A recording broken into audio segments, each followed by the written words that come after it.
Hello, नमस्कार, आदाब, सत श्री अकाल, गुड मॉर्निंग दोस्तों। जीएस वाले भैया आपका हार्दिक स्वागत एवं अभिनंदन करते हैं।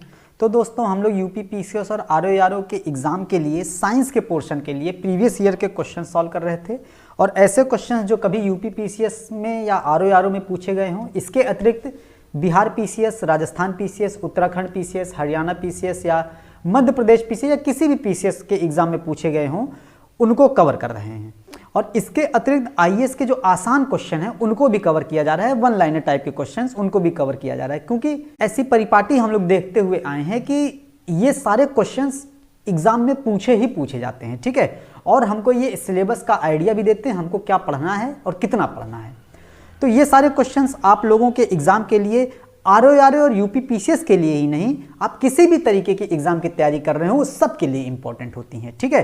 किसी भी स्टेट पीसीएस की तैयारी कर रहे हो, किसी भी आरओ की, SSC, bank, railway, NTPC, group D, TET, PET, लेखपाल, BEO, SSC GD, police constable, SI, किसी भी प्रकार के कंपटीशन एग्जाम की तैयारी कर रहे हो जिसमें भी साइंस पूछी जाती है, उन सभी एग्जाम के लिए हम लोगों का ये सेशन बहुत इंपॉर्टेंट होने वाला है, ठीक है। इसके पहले हम लोग 8 क्लासेस कर चुके थे, बहुत अच्छे तरीके से पूरे प्रीवियस ईयर के कवर किए हैं। एक सेट में हम लोग 25 क्वेश्चंस करते हैं, जिसमें 15 हम लोग करते हैं बायो के, 6 करते हैं फिजिक्स के और 4 करते हैं केमिस्ट्री के। और यही रेशियो जो होता है वो एग्जाम में भी पूछा जाता है, ठीक है। तो उसी रेशियो को ध्यान में रखते हुए आप लोगों के लिए ये सारे सेशंस लाए हुए हैं। तो पूरा सेशन देखिएगा, बहुत इंपॉर्टेंट क्वेश्चन है, बहुत अच्छा एक्सप्लेनेशन किया गया है। आज का भी देखिएगा पूरा, पहले का भी देखिएगा और आने वाला भी देखिएगा, ठीक है। तो दोस्तों, अब हम लोग अपने सेशन की शुरुआत करते हैं। पहला क्वेश्चन है, मानव भ्रूण का हृदय कब स्पंदन करने लगता है। स्पंदन का मतलब कह सकते हैं कि कब धड़कने लगता है। तो दोस्तों, जो भ्रूण होता है ना, ये जैसे जब पुरुष का शुक्राणु मिलता है और महिला का अंडाणु मिलता है, तो अंडाणु मिलने के बाद ये युग्मनज बनाता है, ठीक है। और ये युग्मनज कहलाता है एक कोशिकीय, ठीक, एक कोशिकीय कहते हैं, यूनिसेल्युलर होता है। इसी के बाद कुछ दिन बाद जो है भ्रूण का निर्माण होता है, और भ्रूण जो होता है किसी भी बालक के विकास की प्रारंभिक अवस्था भी माना जाता है। इसी भ्रूण में जो है बालक के सभी अंग विकसित होते हैं, ठीक है। अब कह रहा है कि ये भ्रूण बनने के बाद मानव भ्रूण का हृदय कब स्पंदन करने लगता है। तो स्पंदन जो हृदय होता है वो चौथे सप्ताह में लगभग करने लगता है, ठीक है। तो इसका आंसर क्या हो जाएगा, सी ऑप्शन सही हो जाएगा, ठीक है। अगला क्वेश्चन है, निम्नलिखित में से कौन सी कला परिवर्धनशील भ्रूण की शुष्कन से रक्षा करती है। परिवर्धनशील भ्रूण का मतलब तो आप समझ गए हैं। परिवर्धनशील भ्रूण का मतलब होता है उसके निर्माण अवस्था के दौरान, मतलब उसके परिपक्व होने वाली अवस्था के दौरान, ठीक है। तो परिवर्धनशील भ्रूण की शुष्कन से रक्षा करती है, ठीक है। तो शुष्कन से रक्षा करती है, उल्ब करती है, एमनियोन करती है, ठीक है। भ्रूण के चारों ओर गर्भाशय में जो द्रव रहता है वह एक थैली होती है, ठीक है। और इसी थैली में दोस्तों 2 परतें होती हैं, और ये 2 परतें आपस में चिपकी हुई होती हैं, ठीक है। और इसकी जो अंदर वाली परत होती है, ये जैसे भ्रूण है, इसकी जो अंदर वाली परत होगी, मान लीजिए ये भ्रूण है, इसके अंदर वाली जो परत होती है वो कहलाती है एमनियॉन, और जो बाहरी परत होती है वो कहलाती है कोरियन, ठीक है। तो बहुत इंपॉर्टेंट ध्यान देना है, यही एमनियॉन जो होती है ये शुष्कन से रक्षा करती है और साथ ही साथ भ्रूण के अनेक प्रकार के संक्रमण से भी रक्षा करती है, ठीक है। अगला क्वेश्चन है, निम्नलिखित में से कौन सा पौधों के लिए अनिवार्य सूक्ष्म पोषक नहीं है। तो बहुत इंपॉर्टेंट है, ढंग से पढ़ना है। तो पौधों के लिए अनिवार्य सूक्ष्म पोषक कौन सा नहीं है, इसमें हम लोग देखते हैं सोडियम नहीं है, ठीक है। हम लोग देखते हैं पौधों में पोषक तत्व होते हैं, एक वृहद पोषक तत्व होता है और सूक्ष्म पोषक तत्व होता है, ठीक है। वृहद पोषक तत्व में हम लोग देखते हैं एनपीके एक होता है, नाइट्रोजन, फास्फोरस, पोटेशियम देखते हैं, ठीक है। और सल्फर, मैग्नीशियम और कैल्शियम होता है। ये 6 हम लोगों को ध्यान में रखना है वृहद पोषक तत्व में। और सूक्ष्म पोषक तत्व में हम लोग देखते हैं लोहा होता है, ठीक है, मैग्नीज होता है, जिंक होता है, कॉपर होता है, ठीक है, और बोरान होता है, निकिल होता है, और क्या होता है, क्लोरीन होता है, और मॉलिब्डेनम होता है, ठीक है। तो वृहद पोषक तत्व में हमको 6 याद रखना है और सूक्ष्म पोषक तत्व में 8 ध्यान रखने हैं। कुल 14 हमको ध्यान में ये मिनिमम रखने ही रखने हैं, ठीक है। अगला है, हरे फलों में कृत्रिम ढंग से पकाने हेतु प्रयुक्त गैस है। तो हरे फलों में जो कृत्रिम रूप से पकाया जाता है वो एसिटिलीन के माध्यम से पकाया जाता है, ठीक है। एसिटिलीन होती है, जिसके कारण एसिटिलीन गैस होती है, जिसके कारण हरे फलों को कृत्रिम रूप से पकाया जाता है, ठीक है। एथिलीन हार्मोन होता है दोस्तों, ठीक है। एथिलीन हार्मोन होता है जो प्राकृतिक रूप से फलों को पकाने का काम करता है। एथिलीन और हार्मोन में हमको ध्यान देना है, एथिलीन ये सब दोनों हाइड्रोकार्बन होते हैं, ये द्विबंधीय मतलब डुअल बंध हाइड्रोकार्बन होता है। एसिटिलीन ट्रिपल बंध हाइड्रोकार्बन होता है, ठीक है। और एसिटिलीन गैस का प्रयोग हम लोग वेल्डिंग वगैरह में करते हैं, हम लोग देखते होंगे ना, जो लोहे की वेल्डिंग वगैरह होती है उसमें एसिटिलीन का भी प्रयोग किया जाता है, ठीक है। अगला क्वेश्चन है, टमाटर के बीज रहित फल का उत्पादन संभव है? तो टमाटर के बीज रहित फल का उत्पादन क्या सूक्ष्म मात्रिक तत्वों के अनुप्रयोग से संभव है? क्या पादपों पर खनिज घोल के छिड़कने से? ऐसा नहीं है। पुष्पों पर हार्मोन के छिड़काव से? ऐसा हो सकता है। रेडियो एक्टिव तत्वों के अनुप्रयोग से? ये कैंसर वैंसर उत्पन्न थोड़ी ना कराना है, ठीक है। तो ये भी गलत हो जाएगा और ये भी गलत हो जाएगा। पुष्पों में हार्मोन के छिड़काव से जो होता है टमाटर के बीज रहित फल का उत्पादन संभव होता है, ठीक है। मां पौधों की भांति पौधा मिलता है, मतलब जैसी मां होती है उस प्रकार के पौधा कैसे मिलता है? क्या बीजों से मिलता है? बीजों से एकदम उसी भांति नहीं मिलता है, तना काटने से मिलता है। हम लोग स्टेम वाला देखते होंगे, हम लोग गन्ना देखते हैं ना, गन्ने का ऐसे होता है फल पूरा जो है, ठीक है। तो इसका तना काट के जो है हम लोग उसी भांति जो है पौधा उगाते हैं, ठीक है। अगला है, तना काट आमतौर से किसके प्रवर्धन के लिए प्रयोग किया जाता है? केले के लिए नहीं, गन्ने के लिए किया जाता है, अभी ऊपर बता चुके हैं, ठीक है। आम के लिए भी नहीं किया जाता है, कपास के लिए भी नहीं किया जाता है, ठीक है। तो तना जो है गन्ने का जो है हम लोग डंठल काटते हैं, तना काट करके हम लोग पौधे उगाते हैं, ठीक है। अगला है, कुनैन जो मलेरिया के लिए प्रमुख औषधि है वह प्राप्त होती है? किससे प्राप्त होती है? वह आवृतबीजी पादप से प्राप्त होती है। कुनैन हम लोग देखते हैं ये मलेरिया के लिए प्रयुक्त औषधि है जो सिनकोना की छाल से मिलती है, सिनकोना नामक वृक्ष से। अब सिनकोना आवृतबीजी पादप होता है। आवृतबीजी का मतलब दोस्तों क्या होता है? आवृत का मतलब होता है ढका हुआ चारों तरफ से, और बीजी का मतलब बीज होता है। तो ऐसा बीज जो चारों तरफ से ढका हुआ होता है, कहने का मतलब ऐसा बीज जो फलों के अंदर होता है या फूलों में विकसित होता है, ठीक है, उसको कहते हैं आवृतबीजी पादप, ठीक है। ये सबसे विकसित बीज होते हैं, सबसे विकसित पादप होते हैं ऐसे बीजों से निकलने वाले, ठीक है। ध्यान रहे, इसमें जैसे आम हो गया, धान, गेहूं हो गया, फूल हो गया गुलाब का, ठीक है। जो बड़े बड़े वृक्ष हम लोग देखते हैं लगभग आवृतबीजी होते हैं, और सबसे बड़ा आवृतबीजी पौधा यूकेलिप्टस होता है, पेड़ कह सकते हैं उसको, ठीक है। अगला है, मॉर्फिन किससे प्राप्त होती है? तो मॉर्फिन दोस्तों हम लोग देखते हैं फल से प्राप्त होती है, ठीक है। इंपॉर्टेंट है, बहुत इंपॉर्टेंट क्वेश्चन है। और मॉर्फिन जो होता है वो अफीम से भी प्राप्त होती है, अफीम के फल से प्राप्त होती है मॉर्फिन, ठीक है। इसको निश्चेतक के रूप में भी प्रयोग किया जाता है। इसको जो है जो नशेड़ी लोग होते हैं उसको अपने इंजॉयमेंट के लिए भी, मनोरंजन के लिए भी प्रयोग करते हैं, और इसका जो प्रयोग होता है वो चिकित्सा के फील्ड में भी होता है, ठीक है। अगला है, निम्न में से कौन सा रोग कीट के काटने से होता है? कीट के काटने से स्कर्वी रोग नहीं होता। स्कर्वी रोग हम लोग देखते हैं विटामिन सी की कमी से होता है, ठीक है। स्कर्वी रोग हो जाता है, ठीक है, विटामिन सी की कमी से, और इसका जो रासायनिक नाम है एस्कॉर्बिक एसिड है, ठीक है। ध्यान रहे, डेंगू दोस्तों डेंगू और मलेरिया दोस्तों मच्छर के काटने से होता है। डेंगू एडीज इजिप्टी नामक मच्छर से काटने से होता है, ठीक है। और मच्छर हम लोग देख चुके हैं, मच्छर एक प्रकार का कीट होता है, और मच्छर जो कीट होता है वो आर्थ्रोपोडा जंतु में आता है। किस में आता है? आर्थ्रोपोडा में। और आर्थ्रोपोडा जो जंतु होता है, सजंतु समूह होता है, ये पूरे जंतु जगत में सबसे विशालकाय समूह होता है। जैसे मच्छर, मकड़ी, कीड़े, मकोड़े, बिच्छू, ये सब जो होते हैं आर्थ्रोपोडा में आ जाते हैं, ठीक है। तो कीट किस में आ जाता है? आर्थ्रोपोडा, डेंगू कीट में आ जाता है, ठीक है। ये ध्यान में रखना है हम लोगों को, ठीक। निमोनिया हम लोगों को पता वायरस से भी होता है, बैक्टीरिया से भी होता है। दमा हम लोग देखते हैं एलर्जी से हो जाता है, ठीक है। तो इसमें से कीट डेंगू होता है, ठीक है। अगला है, पोलियो का टीका सबसे पहले तैयार किया था? तो जॉन साल्क ने पोलियो का टीका सबसे पहले विकसित किया था। लुई पास्चर ने रेबीज का टीका विकसित किया था। हम लोग पहले के सेशंस में पढ़ चुके हैं, नहीं पढ़ा होगा तो जाके जरूर देखिएगा, सब कुछ तैयार हो जाएगा, ठीक है।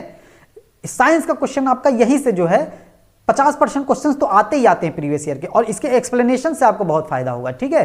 तो आपके लगभग 70 से 80% क्वेश्चंस प्रीवियस ईयर से ही हम कंप्लीट करा देंगे, ठीक है।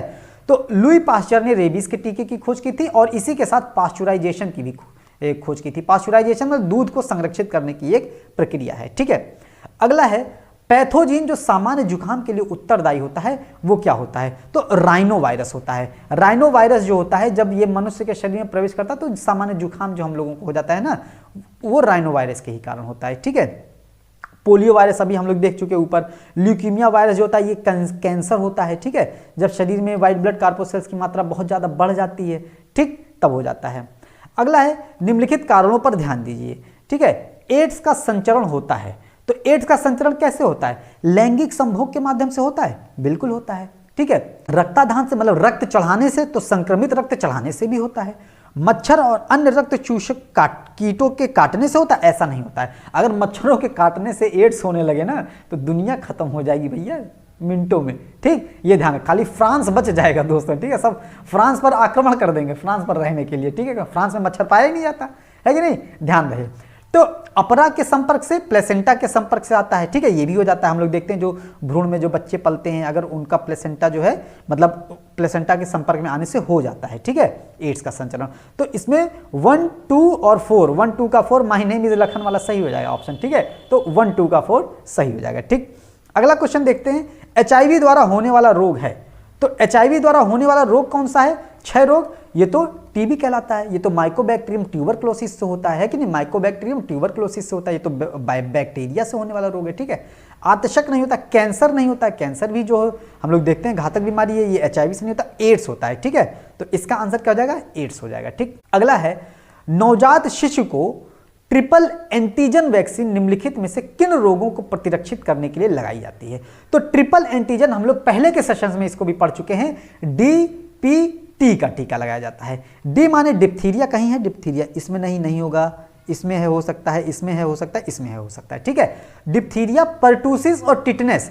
टिटनेस देखते हैं किसमें है, टिटनेस इसमें है, टिटनेस इसमें, टिटनेस इसमें। लो तो पी से पर्टूसिस होता है, और पर्टूसिस मतलब होता है काली खांसी, और काली खांसी को कुकुर खांसी भी कह देते हैं। ठीक है, चेचक नहीं है, ये है। ठीक, बी ऑप्शन इसका सही हो जाएगा। अगला है कथन भारत के टेलीकॉम। अब 15 क्वेश्चन देखिए बायो के हो गए, आप लोगों को कमेंट सेक्शन में बताना है बायो के कितने क्वेश्चन आप लोगों के सही हुए हैं। ठीक है, अगला है 15, भारत के टेलीकम्युनिकेशन को उपग्रह से जोड़ दिया गया है क्योंकि भारत स्टार वार की तैयारी कर रहा है। तो अब इसमें कथन कारण बताना है कि क्या सही और क्या किसका स्पष्टीकरण है। ठीक है, तो आपको बताएं, तो पहला स्टेटमेंट तो सही है, भारत के टेलीकम्युनिकेशन को उपग्रह से जोड़ दिया गया है। जो हम लोगों का टेलीकम्युनिकेशन उसको सैटेलाइट से जोड़ दिया गया है। लेकिन क्या भारत स्टार वार की तैयारी कर रहा है? भारत स्टार वार की तैयारी नहीं कर रहा। हालांकि भारत अंतरिक्ष प्रौद्योगिकी में, स्पेस शटल में दिन पर दिन आगे बढ़ रहा है, लेकिन वॉर की तैयारी में भारत नहीं आगे बढ़ रहा है। भारत वॉर की तैयारी नहीं कर, भारत विश्व में शांति के प्रसार के लिए जो है अपने प्रतिरक्षा प्रणाली को मजबूत कर रहा है दोस्तों। ठीक है, ये चीज ध्यान देना है। तो ए सही है और आर गलत हो जाएगा। ठीक, अगला है भारत का पहला रिमोट सेंसिंग सैटेलाइट छोड़ा गया। तो भारत का पहला रिमोट सेंसिंग सैटेलाइट दोस्तों कजाकिस्तान के बेकानूर से छोड़ा गया था। ठीक है, 1988 में। ठीक है, इंपॉर्टेंट है। अगला है क्रायोजेनिक इंजन का इस्तेमाल होता है। तो क्रायोजेनिक इंजन का इस्तेमाल बोइंग में नहीं होता है, तीव्र रेल इंजन के रूप में नहीं होता है, स्पेस शटल में होता है, परमाणु भट्टी में नहीं होता है। क्रायोजेनिक इंजन दोस्तों ऐसे इंजन होते हैं जिनमें हाइड्रोजन और ऑक्सीजन को तरलीकृत रूप में रखा जाता है और अत्यंत ठंडे तापमान पर रखा जाता है। क्योंकि क्रायोजेनिक शब्द जहां पर आ जाएगा वहां तापमान अत्यंत कम हो जाएगा दोस्तों। ठीक है, और ये स्पेस शटलों में प्रयोग किया जाता है ताकि इंजन की क्षमता को बढ़ाया जा सके।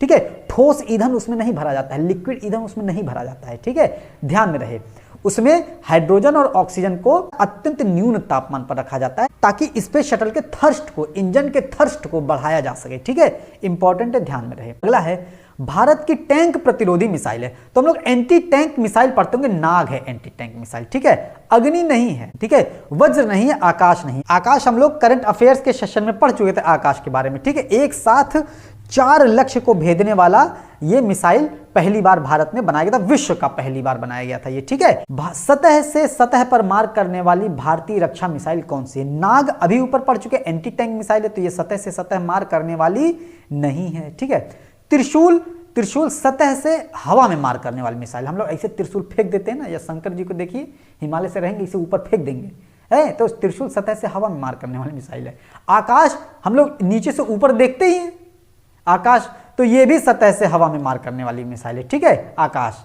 और पृथ्वी, नाम है पृथ्वी है, तो सतह से सतह मार करने वाली मिसाइल है ये। ठीक है, तो यही आंसर इसका सही हो जाएगा। ठीक है, अगला है अमेरिका ने मिसाइल टेक्नोलॉजी नियंत्रण व्यवस्था मतलब मिसाइल टेक्नोलॉजी कंट्रोल रिजीम व्यवस्था के अंतर्गत किस पर 2 वर्ष के लिए रोक लगाई है? किस पर 2 वर्ष के लिए रोक लगाई थी? तो इसरो पर लगाई थी, Indian space of research organisation, भारतीय अंतरिक्ष अनुसंधान संगठन पर लगाई थी। और MTCR में दोस्तों 35 देश हैं टोटल। ठीक है, ध्यान में रहे। और ये क्या करता है? ये मिसाइल टेक्नोलॉजी कंट्रोल रिजीम, नियंत्रण व्यवस्था है, मतलब किसी भी प्रकार का रासायनिक हथियार, भौतिक हथियार, जैविक हथियारों के अप्रसार पर रोक लगाने के लिए ये व्यवस्था की गई थी, ये टेक्नोलॉजी लाई गई थी। ठीक है, और ऐसे देशों को टेक्नोलॉजी हस्तांतरण ना किया जाए जो मानवता के लिए घातक होते हैं, जो अपने इस टेक्नोलॉजी का प्रयोग युद्ध के लिए करते हो, उनको ये सब टेक्नोलॉजी ना दी जाए, इसलिए मिसाइल टेक्नोलॉजी कंट्रोल रिजीम व्यवस्था लाई गई थी। ठीक है, भारत इसका सदस्य है। ठीक, अगला है परमाणु नाभिक के अवयव हैं। अब जैसे अभी हम लोग पिछले सेशन में पढ़े थे NPT, nuclear non proliferation treaty का भारत सदस्य नहीं है, क्योंकि यह एक प्रकार की भेदभाव पूर्वक संधि है। ठीक है, भेदभाव पूर्वक संधि, इसीलिए भारत इसका सदस्य नहीं, लेकिन भारत एमटीसीआर का सदस्य है, यह ध्यान में रखना है। अगला परमाणु नाभिक के अवयव हैं। तो परमाणु के नाभिक में हम लोग देखते हैं न्यूट्रॉन होता है और प्रोटॉन होता है, और इलेक्ट्रॉन इसके चारों ओर चक्कर लगाता रहता है। तो ठीक है, तो प्रोटॉन और न्यूट्रॉन होते हैं। ठीक, अगला है एटम में न्यूट्रॉन की खोज किसने की? तो न्यूट्रॉन की खोज बेसिकली पूछ रहा है। तो हम लोग पढ़े होते ईंट पर नाच, ईंट से इलेक्ट्रॉन, टी से थॉमसन, पर पी से प्रोटॉन, आर से रदरफोर्ड। तो क्या पूछा? न्यूट्रॉन, एन से न्यूट्रॉन, सी से चैडविक। तो इसका आंसर क्या हो जाएगा? चैडविक हो जाएगा। ठीक है, अब अगला क्वेश्चन है अल्फा कण के दो धनावेश होते हैं, इसका द्रव्यमान लगभग बराबर होता है।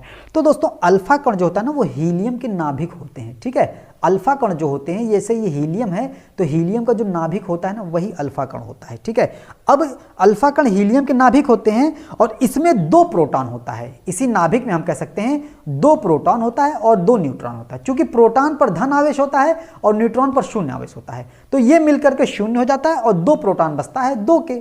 ठीक है, दो प्रोटॉन दो धन आवेश हो गया। तो अल्फा कण का दो धन आवेश हीलियम के एक परमाणु के नाभिक के बराबर होता है, यही इसका सही हो जाएगा। ठीक है, ध्यान में रहे दोस्तों। जो एमटीसीआर है ना, और एमटीसीआर की स्थापना जो हुई थी 1987 में हुई थी। 87 में हुई थी, G7 कंट्रीज ने मिलकर के इसकी स्थापना की थी। और G7 कंट्रीज में कौन कौन से देश आ जाते हैं? यूएसए आ जाता है। ठीक है, यूएसए आ जाता है। अब यूएसए आया है तो यूके भी आ जाएगा। अगर यूके आया है तो फ्रांस भी आ जाएगा, क्योंकि यूके और फ्रांस चिर प्रतिद्वंदी रहे हैं, इतिहास से ही रहे हैं। ठीक है, ये ध्यान रहे। तो अमेरिका आता है तो यूके आएगा, यूके आएगा तो फ्रांस आएगा। ठीक है, ये रहे। अब देखिए, अमेरिका आता है तो इसी के साथ कनाडा भी लगभग आ जाता है समूह में। ठीक है, अमेरिका आता है तो उसी के साथ यूके बाई प्रोडक्ट में आता है, कनाडा बाई प्रोडक्ट में आता है, और यूके आता है तो इसी के साथ फ्रांस बाई प्रोडक्ट में आता है। और हम लोगों को देखना है जापान आ जाता है, जर्मनी आ जाता है, इटली आ जाता है। जापान, जर्मनी, इटली की त्रिगुट हम लोग देखते हैं विश्व युद्ध से ही। ठीक है, तो ये 7 देश हैं। 8वां देश इसमें शामिल हुआ था रूस, लेकिन रूस ने दोस्तों में क्रीमिया पर आक्रमण कर दिया था, क्रीमिया को हथिया लिया था, तो रूस को 2014 से इसमें हटा दिया गया इसमें से। ठीक है, ध्यान में रहे। तो इसमें 7 देश कौन कौन से हैं? कमेंट सेक्शन में आप लोग जरूर बताइए, क्वेश्चन पूछा जाता है। ठीक है, अगला क्वेश्चन है हीलियम के नाभिक में होता है। तो हीलियम के नाभिक में अभी हम लोग देख चुके थे दो प्रोटॉन और दो न्यूट्रॉन होता है। ठीक है, ध्यान रहे। तो केवल एक प्रोटॉन नहीं, दो प्रोटॉन नहीं, दो प्रोटॉन और दो न्यूट्रॉन होता है। ठीक है, एक प्रोटॉन एक दो न्यूट्रॉन ये भी नहीं होता है। ठीक है, तो इस तरीके से हम लोग 25 क्वेश्चंस डिस्कस कर चुके हैं बहुत अच्छे से। ये 25 क्वेश्चंस के आंसर हैं, और इसका पीडीएफ हम जीएस वाले भैया टेलीग्राम ग्रुप पर भेज देते हैं। डिस्क्रिप्शन बॉक्स में लिंक दिया हुआ है, आप लोग ज्वाइन हो जाइएगा। ठीक है, तो दोस्तों ये सारे सेशंस आप लोगों के लिए बहुत इंपॉर्टेंट है। आप किसी भी स्टेट का एग्जाम देते हो, किसी भी स्टेट पीसीएस का एग्जाम देते हो, या कोई भी एग्जाम देते हो जिसमें साइंस पूछी जाती है, बहुत इंपॉर्टेंट हो जाते हैं ये सारे सेशंस। ठीक है, जैसे आप लोग कोई भी एग्जाम देते हो, पीसीएस का हो, आरओआरओ का हो, या किसी भी स्टेट पीसीएस का हो, SSC, bank, railway, NTPC, group D, TET, PET, लेखपाल, BEO, SSC GD, NET, JRF, TGT, PGT, GIC, police constable, SI वगैरह वगैरह, किसी भी प्रकार का एग्जाम देते हो आप, ये सारे सेशंस उन एग्जाम के लिए बहुत ही हेल्पफुल होते हैं। ठीक है, तो दोस्तों उम्मीद करते हैं सेशन आपको पसंद आया होगा। पहले के भी सेशन जाके देखिएगा, और ये आने वाले सेशन भी जब आएंगे, अपलोड होंगे, तो देखिएगा, बहुत इंपॉर्टेंट होगा, आप लोगों के एग्जाम के लिए बहुत हेल्पफुल होगा। और हम लोगों ने दोस्तों पॉलिटी की क्लास कराई है, करंट अफेयर्स की क्लास कराई है, आप लोग जाके पूरा विजिट करिएगा। एग्जाम में अगर क्वेश्चन आता है तो वहां से बाहर नहीं जाएगा। ठीक है, तो दोस्तों उम्मीद करते हैं सेशन आपको पसंद आया होगा। सेशन को लाइक कीजिएगा, शेयर कीजिएगा, सब्सक्राइब कीजिएगा। मिलते हैं अगले सेशन में। जय हिंद, जय भारत।